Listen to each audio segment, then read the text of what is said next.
Olá, eu sou a Alessandra e esse é mais um vídeo estudando as feridas emocionais, baseados no livro As 5 Feridas Emocionais, da Lise Bourbeau.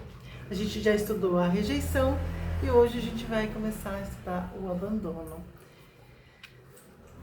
Capítulo 3. Abandono. Abandonar alguém é deixá-lo, largá-lo, não querer mais se preocupar com ele. Muitas pessoas confundem rejeição com abandono. Às vezes nos julgamos rejeitados, pois o outro nos repele, não nos quer mais ao seu lado. Não devemos nos prender à situação vivida, mas sim à dor vivida.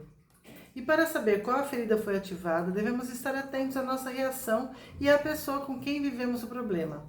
Se é alguém do mesmo sexo que nós, a ferida ativada é sempre a da rejeição. Se a pessoa é do sexo oposto, a ferida é do abandono. Então, por exemplo, eu sou menina.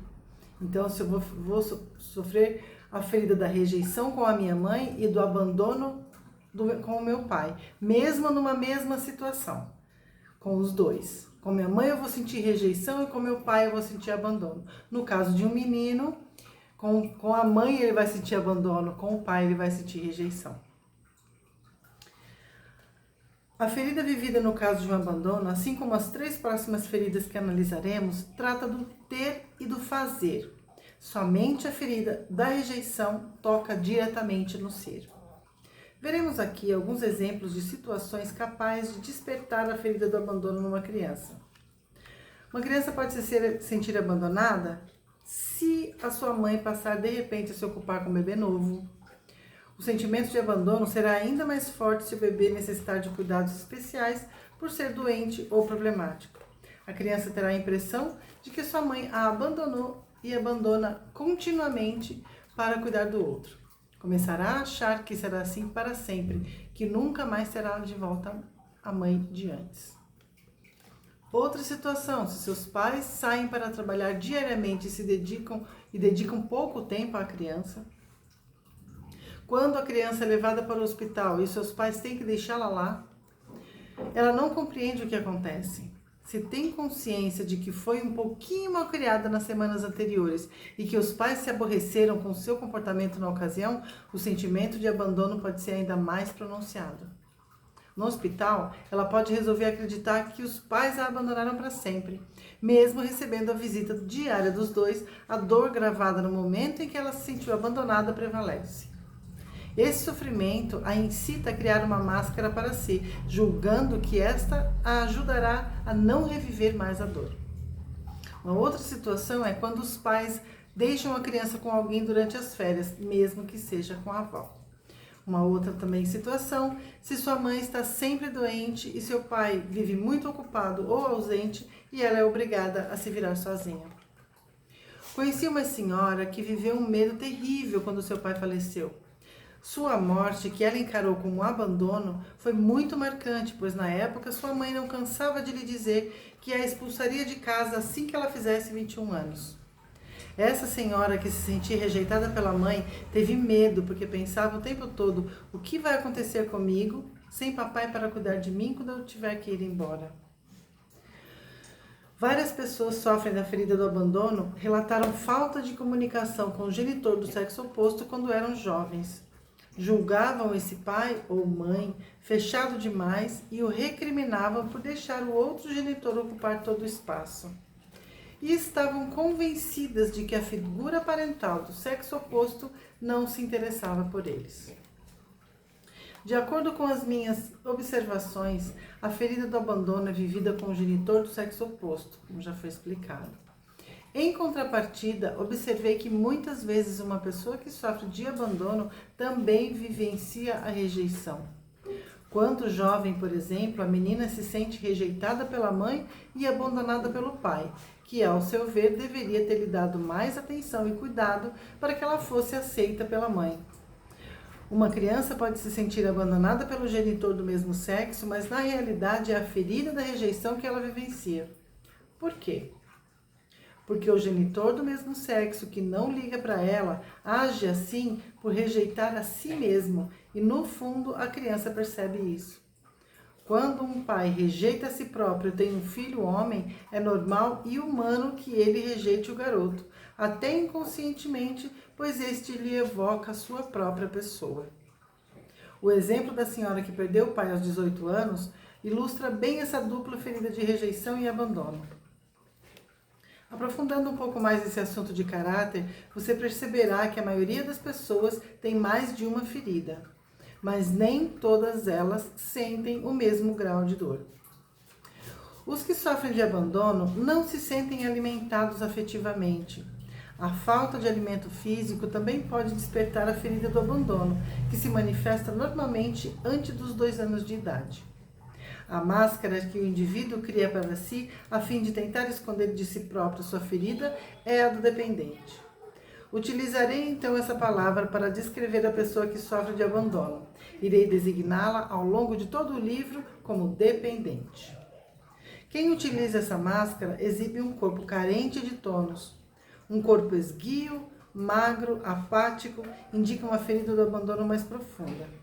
O sistema muscular é pouco desenvolvido e parece não ser capaz de manter o corpo ereto. Este exprime exatamente o que se passa no interior da pessoa. O dependente acredita que não pode conquistar nada sozinho e que precisa de outra pessoa para auxiliá-lo.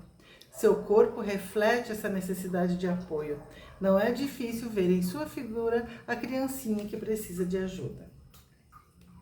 Grandes olhos tristes também indicam a ferida do abandono. As pernas são fracas, os braços compridos demais, pendendo ao longo do corpo. É o tipo de indivíduo que parece não saber o que fazer com os braços, principalmente quando há outras pessoas olhando. Ele também pode ter uma aparência curvada, como se a coluna não fosse capaz de suportar completamente o seu peso. E algumas partes do corpo, como ombros, seios, nádegas, bochechas, barrigas, podem ser caídas ou flácidas. Como se pode ver, a característica mais marcante no dependente é a falta de tônus muscular.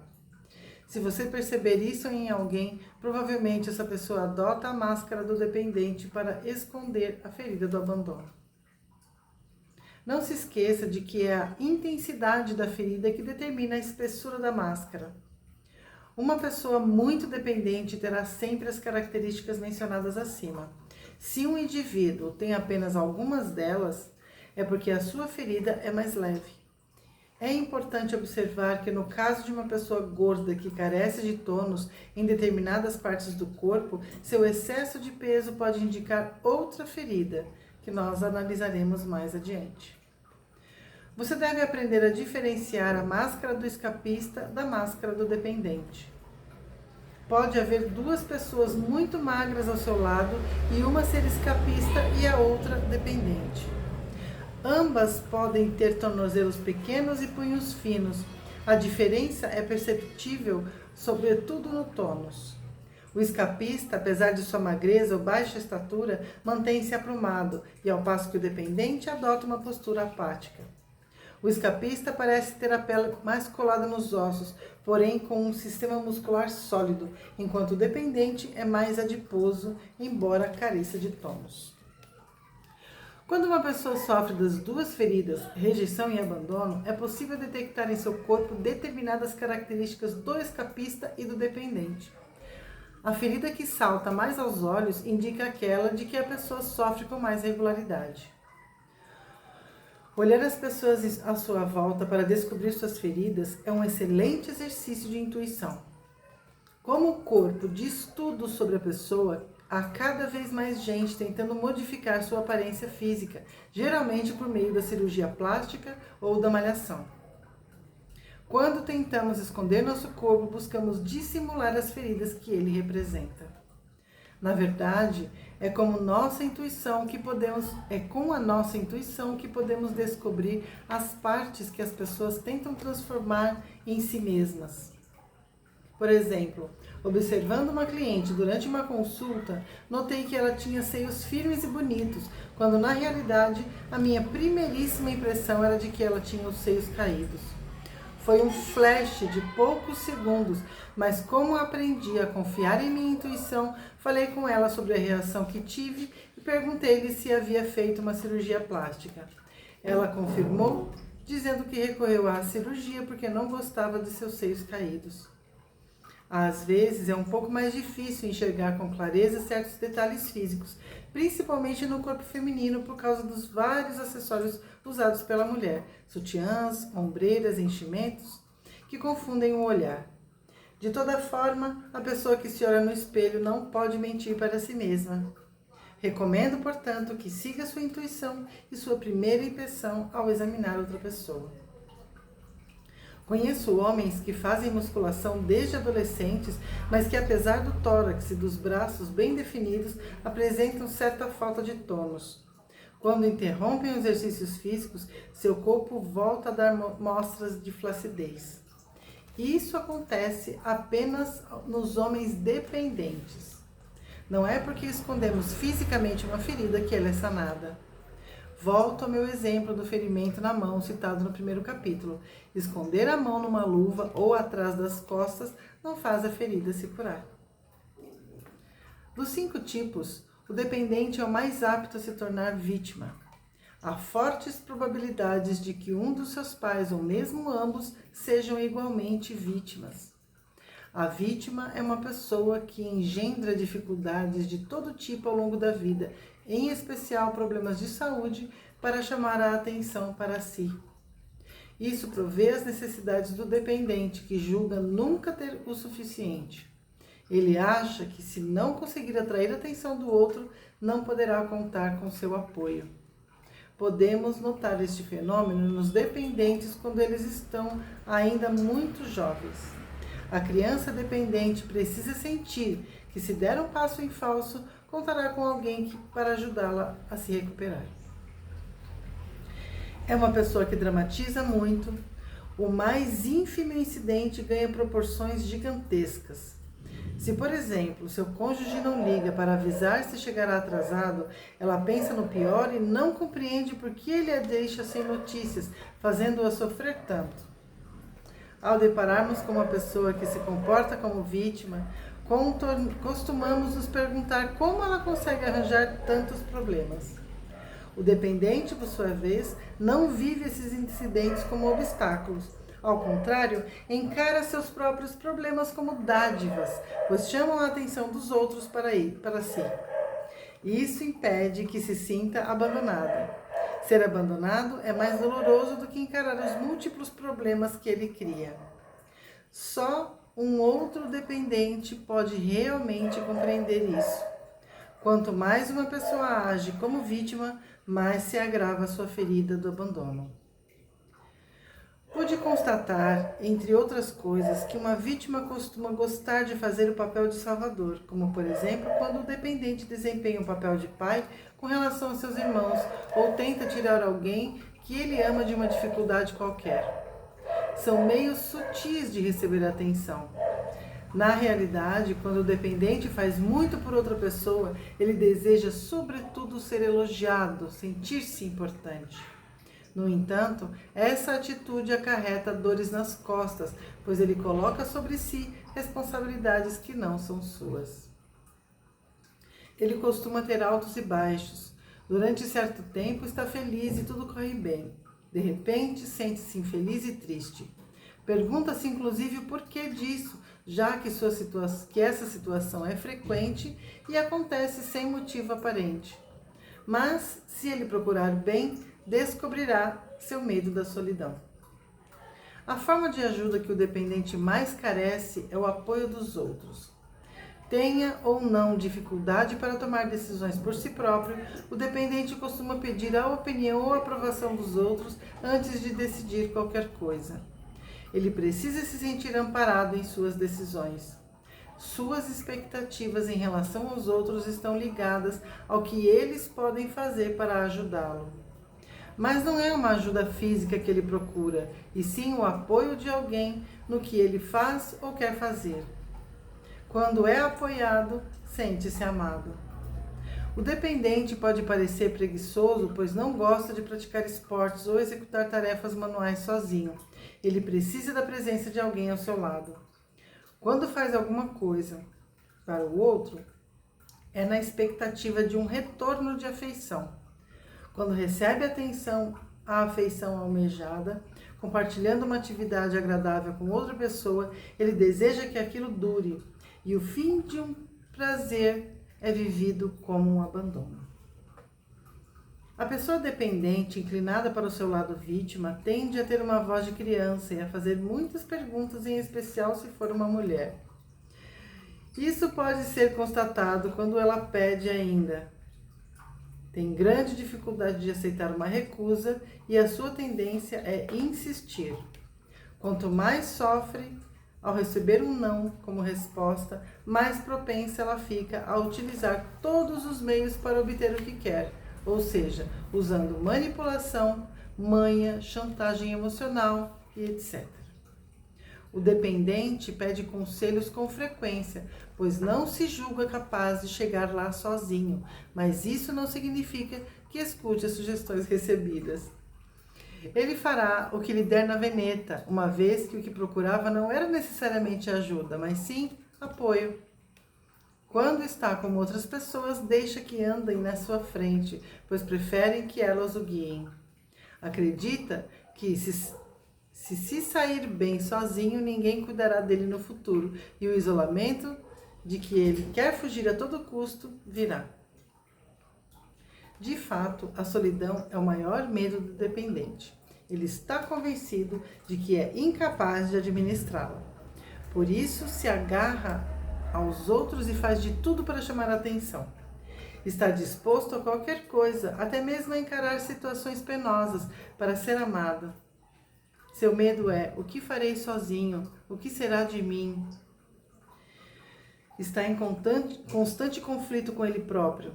Se por um lado quer muita atenção, por outro teme, ao demandar demais, que isso termine importunando o outro e este decida abandoná-la. O dependente usa o sofrimento para tolerar determinadas situações, embora não admita isso. Tomemos o exemplo de uma mulher que vive com um homem que a espanca. Deixá-lo talvez signifique para ela mais sofrimento do que suportá-lo. Na realidade, sua existência repousa na esperança, numa esperança emotiva. Ela não pode admitir sua ferida, pois se fizer isso, correrá o risco de reviver o sofrimento que essa ferida representa. A pessoa dependente é aquela com maior capacidade de não enxergar problemas no seu casamento. Temendo ser abandonada, prefere acreditar que tudo vai bem. Se o outro lhe comunica que deseja partir, ela sofre horrores, porque cega para os problemas, não espera por eles. Se esse for o seu caso e você se vê preso, esquivando-se com medo de ser abandonado, procure apoio. Construa uma imagem mental, imagine alguma coisa que o reconforte.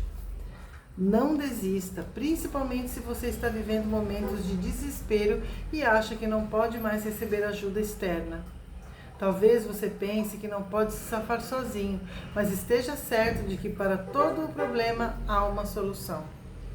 Apoiando a si mesmo, a luz se fará e você encontrará a solução. O dependente mostra grande dificuldade com a palavra deixar, porque para ele é sinônimo de abandono.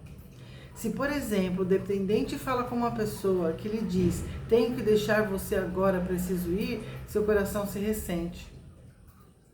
O simples fato de ouvir a palavra deixar lhe desperta emoções.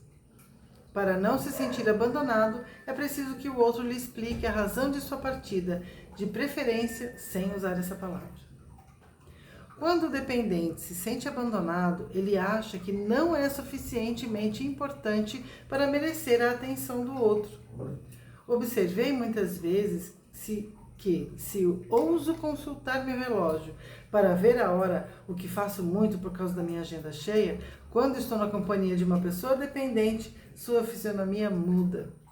Sinto quanto aquele gesto a transforma. Ela julga imediatamente que o meu compromisso é mais importante do que ela. Esse tipo de pessoa também tem dificuldade em deixar um lugar ou abandonar uma situação. Mesmo que o lugar para onde se dirige pareça agradável, ela fica triste ao pensar na partida. Tomemos o exemplo de alguém que parte para uma viagem de algumas semanas.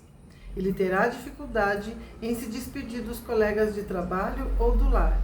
E quando chegar o momento de voltar para casa, ele viverá novamente uma resistência a deixar esse lugar, bem como as pessoas que lá se encontram. A emoção mais intensa vivida pelo dependente é a tristeza. Ele a sente no fundo de si, sem compreender nem poder explicar de onde ela vem. Para não senti-la, procura a presença dos outros. Pode, no entanto, tomar uma decisão drástica, ou seja, retirar-se, largar a pessoa ou situação que lhe causa essa tristeza ou esse sentimento de solidão. Ele não percebe que todas as vezes que desiste de alguém ou de algo, também está cometendo um ato de abandono. Nesse momento de crise, ele pode, inclusive, pensar em suicídio. Em geral, é somente uma simples ameaça, pois tudo o que ele procura, na verdade, é apoio. Se ele tentar o suicídio, falhará. Se depois de várias tentativas ninguém resolver lhe dar apoio, é possível que ele termine conseguindo se suicidar.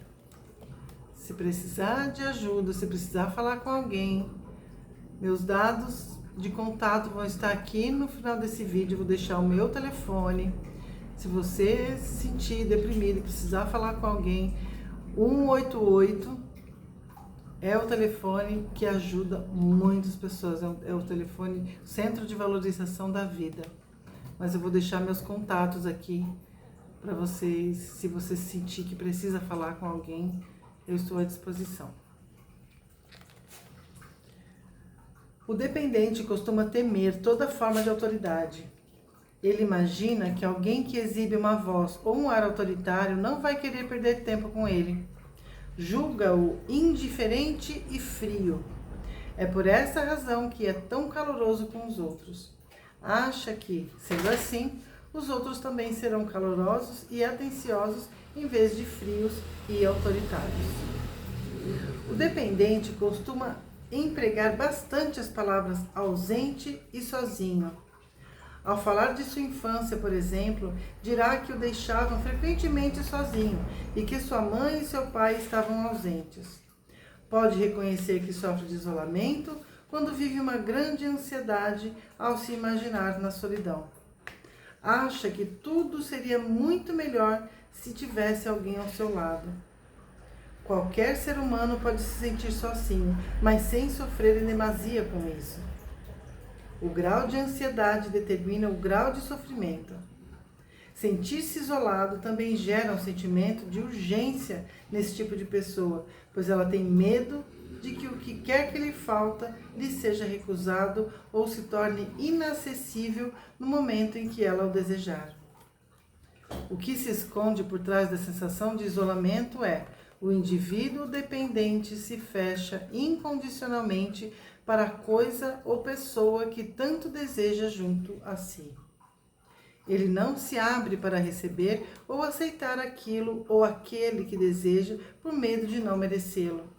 Até porque ele tem medo das emoções que toda essa atenção poderia fazê-lo reviver. É comum observarmos esse comportamento entre os inúmeros indivíduos que sabotam a própria felicidade. Assim que uma relação se torna muito intensa, eles dão um jeito de acabar com ela. A pessoa dependente chora com facilidade, sobretudo quando fala de seus problemas ou aflições. Em seu pranto, podemos sentir que ela acusa os outros de se esquivarem quando ela tem problemas ou adoece. Acusa até Deus de abandoná-la. Pensa que tem razão. Não percebe que é ela própria quem abre mão dos outros. Tampouco se dá conta da quantidade de projetos em curso que ela abandona. Seu ego lhe prega peças, como aliás faz a todos nós. O dependente precisa de atenção e da presença dos outros, mas não percebe a quantidade de vezes que não age com os outros como gostaria que agissem com ele. Por exemplo, ele gosta de sentar-se sozinho para ler um livro, mas não suporta que seu cônjuge faça o mesmo. Adora ir sozinho a certos lugares, mas se sentirá abandonado e desdenhado se o parceiro agir da mesma forma. Ele pensa: na verdade não sou suficientemente importante para que ele me convide. Se não for chamado para uma reunião ou para o encontro a qual ele acredita que deveria comparecer, se sentirá muito mal. E mergulhará numa grande tristeza, num sentimento de abandono e de autodesprezo. O dependente tem o hábito de tocar na pessoa amada. Em criança, a menina se liga fisicamente ao pai e o menino à mãe. Num casal, é comum o dependente se apoiar no outro ou lhe dar a mão ou tocá-lo. Quando está de pé, ele procura se recostar numa parede ou numa porta. E mesmo sentado, tem dificuldade de se manter aprumado. Apoia seu braço no encosto ou afunda na cadeira. De todo modo, tem dificuldade de se manter ereto, tende a se inclinar para frente. Quando você vir alguém procurando muita atenção numa reunião, observe seu corpo e verá o dependente que mora nele. Em minhas oficinas, noto que há sempre pessoas aproveitando os intervalos para me fazer perguntas em particular. Constato invariavelmente que elas portam a máscara do dependente. Em geral, peço-lhes que me façam as mesmas perguntas durante a oficina, pois são boas questões e as respostas podem interessar a outros participantes. Quando a aula recomeça, elas quase sempre se negam a perguntar qualquer coisa. O que lhes interessava era que eu lhes respondesse em particular. Às vezes aconselho a essas pessoas que procurem uma terapia para obterem assim toda a atenção que desejam. Entretanto, essa solução tem seus limites, uma vez que pode alimentar a ferida ao invés de curá-la. Vamos dar uma pausa nesse capítulo porque ele é longo, tem chão ainda para a gente estudar sobre a ferida do abandono. Muito interessante, gratidão quem permaneceu, quem está acompanhando. Tomara que vocês consigam observar paralelos na sua vida, que você consiga reconhecer, porque todos nós temos. A questão é a gente reconhecer que a gente tem. Quando a gente reconhece, já é meio caminho andado para o processo de cura, porque a gente só consegue limpar aquilo que a gente consegue enxergar. Então, o máximo que a gente puder enxergar de sujeira que a gente carrega, dos nossos traumas, das vivências que a gente passou durante a infância, muitíssimo melhor, porque a cada ferida, a cada sujeira que se torna consciente, a gente consegue já, só de tornar consciente já traz uma mudança. Traz mudança de comportamento, mudança do jeito de olhar e entender também que todo mundo tem ferida emocional. Nós todos estamos feridos, lidando uns com os outros e precisamos ter compaixão se quisermos recebê-la também. Gratidão e no próximo vídeo a gente continua o capítulo sobre o abandono. Até já!